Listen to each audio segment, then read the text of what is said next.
Labą dieną, ar aš esu pirminio imunodeficito centre? Sveiki, taip jūs atvykote čia, aš esu centro vadovė Edita Gasiūnienė.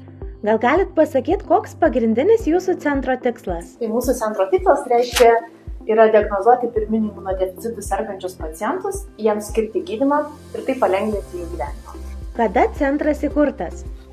Centras oficialiai įkurtas 2012 metais, tačiau pirmosius pacientus centre diagnozavo profesorė Brigita Gradauskienė jau 1999 metais.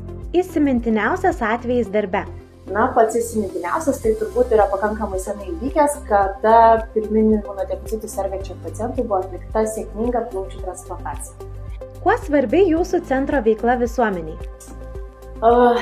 Tikriausiai pats svarbiausias dalykas tai didinti žinomumas apie šitas ligas. Tai reiškia, pirminių imunodeficitų sergantis pacientai dažniausiai patiria sunkes, dažnai pasikartojančias, sunkiai gydomas infekcijas.